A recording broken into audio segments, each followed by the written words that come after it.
And so there we are, lining up on the grid in P2, front row race. And the lights are out. We're starting. And we're going.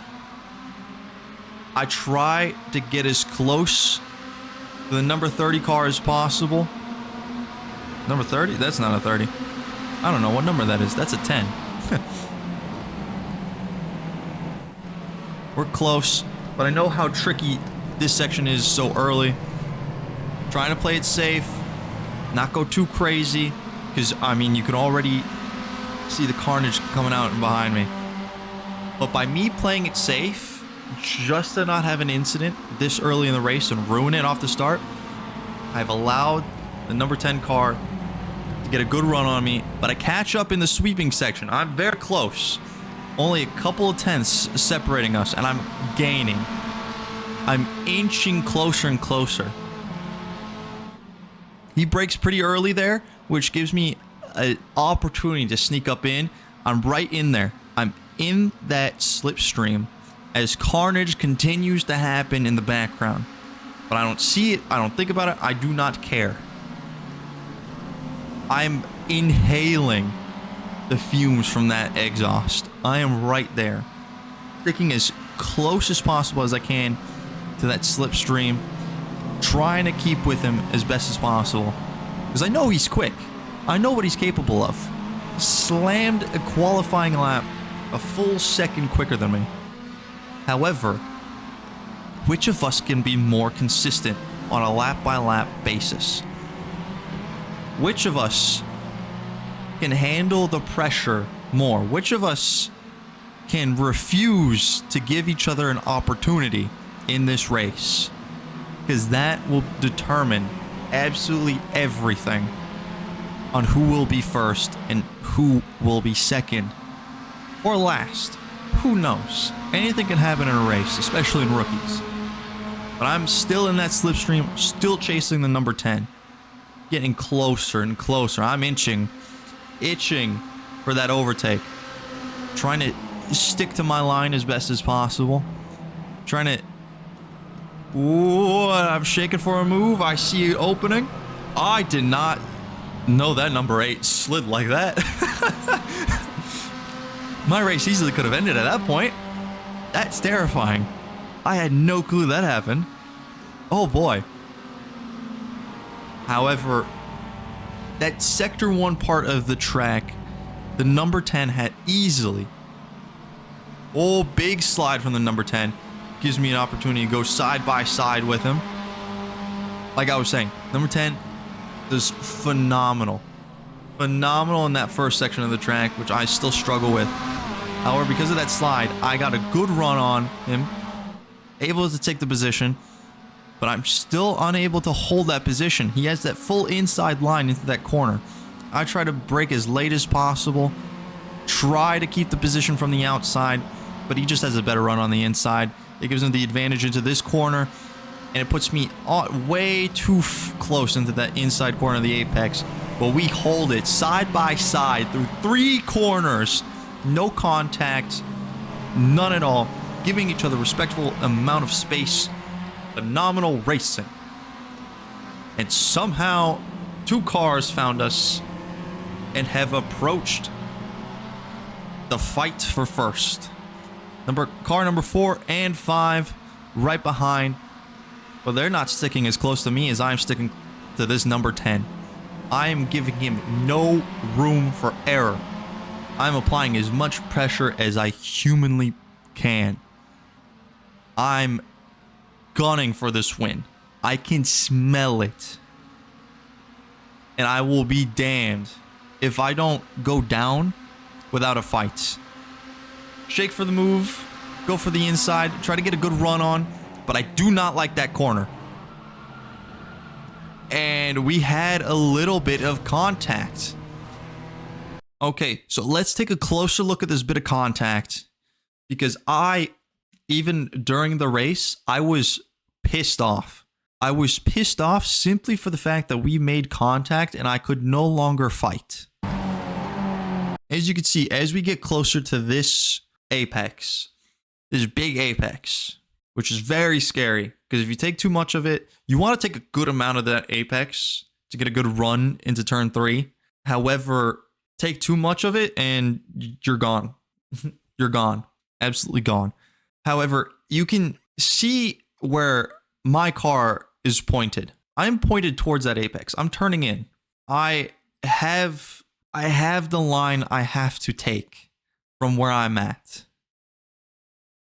And if we roll back a little further, if we go a little bit further, yeah, see, from this position, you can see a lot better that we still have a good chunk of space before that apex. And you can see by the little marks on track that we still have not yet reached the line of when most people will be turning in. The ideal line to turn into that apex from the track degradation. And you can see that already the number 10 car has already started to turn and make a move for that apex. However, my front left tire, my front of the car is already alongside the number 10. So I am entitled to my space. I am entitled to my line. I'm alongside by that definition.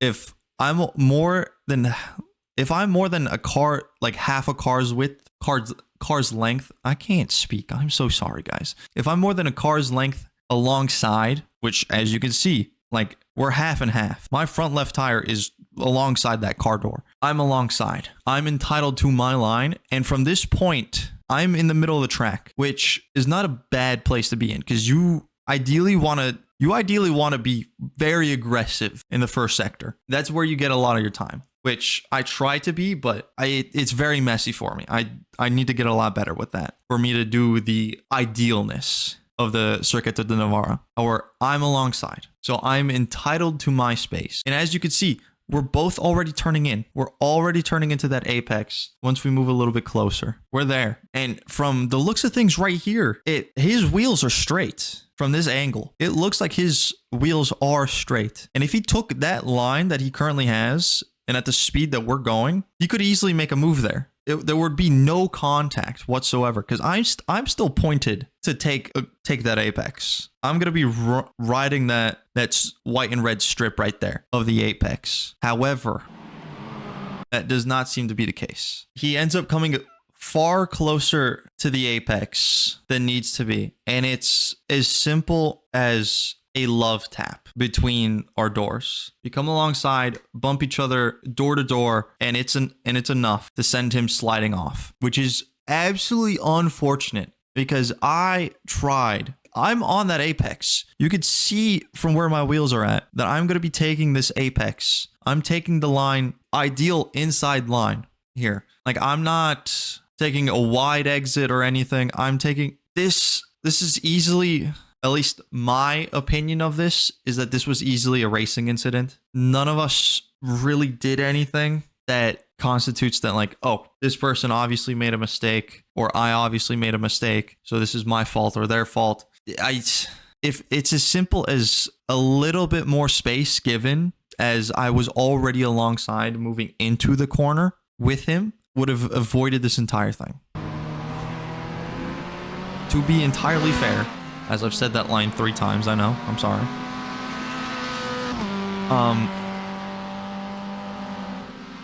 In all fairness, that incident easily could have been avoided had he given me just a minuscule amount of space more. However, I do understand that the thought process there, and even just looking at the replay of our positioning, if he had given me a bit more space, I would have gained the position. That would have been my position to take from that, how we were taking that corner.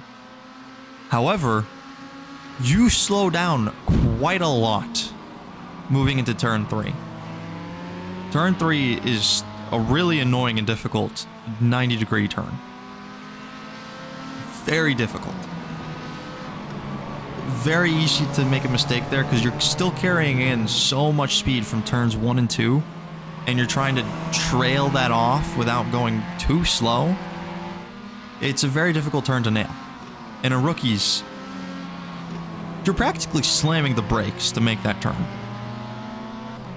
And if you have that a little bit more amount of foresight of knowing how other racers will take certain turns, in an ideal scenario, he could have given me the space, which would have avoided that incident, would have avoided that contact. I would have gained a little. I would have gained the position for the, like, what is there? Like 50 to 100, maybe 75 meters until turn 3, the apex of turn 3, which we're braking.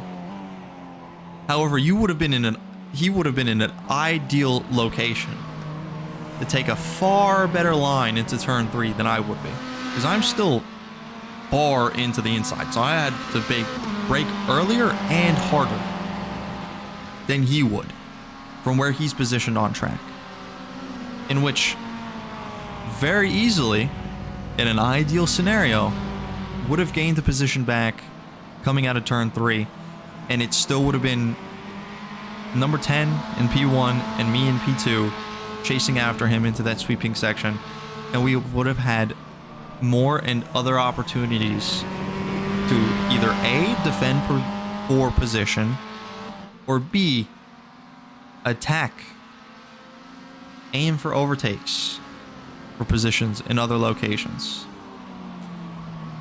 However, because of the unfortunate situation, I am now in P1, which is great. So now my only focus is to drive as best as I can. Rookie races are short, so I've only got a few laps left. So if I could just focus on nailing out perfectly quick laps, like aiming for qualifying laps pretty much, without full kelter push where chances for mistakes increase. I'm just trying to be precise and quick, which is doing great for me. I'm running a great race. I'm not racking up incident points as well. So I have the perfect race at my fingertips.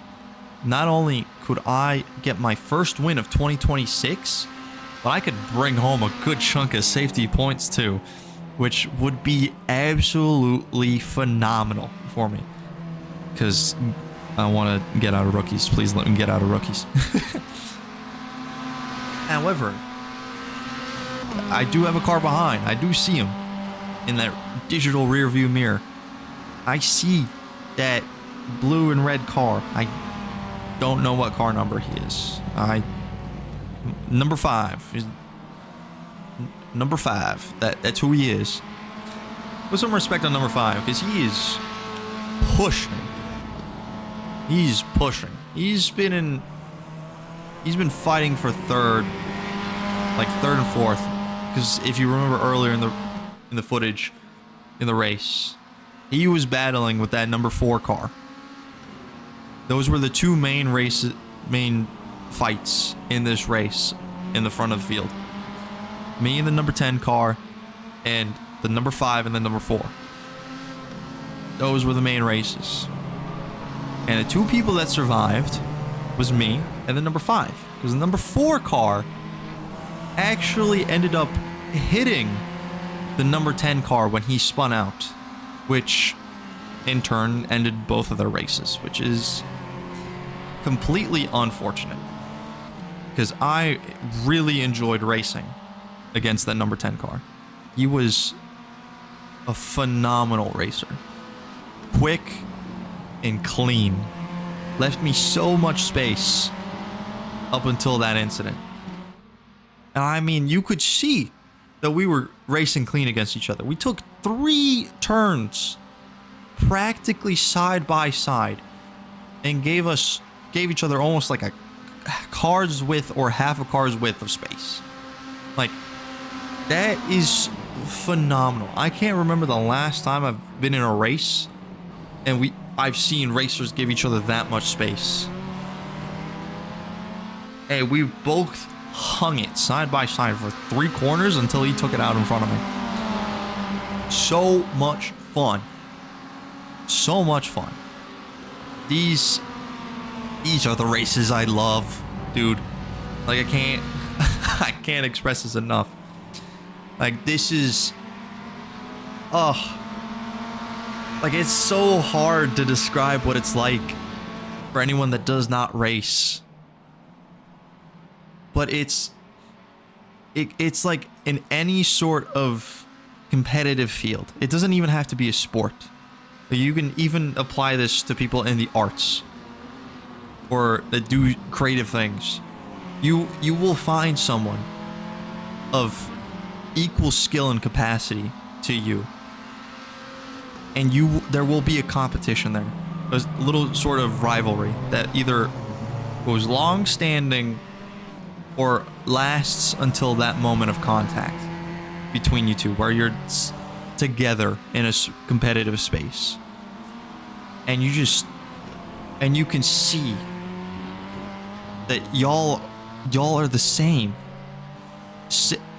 Both of you have so much capacity for potential and growth, but yet still have the exact same skill level, are superior in certain aspects compared to the other, and you are competing as equals, which only serves to elevate both of you even further.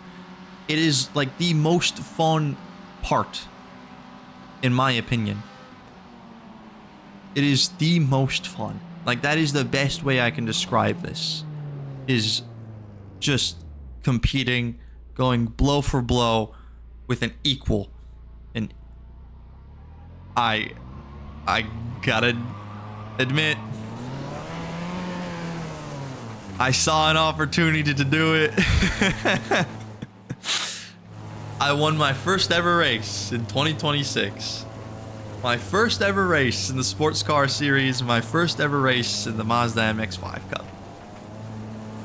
I felt as though I had earned some celebratory donuts, which I don't know how to do them properly on track, so to the gravel I went. Oh, it was such an amazing race. I loved that race so much. And I hope I was able to make that come across in the video. This is the end of the video, and I'll once again want to ask one last time before the end of this video. If you've not already subscribed, please subscribe.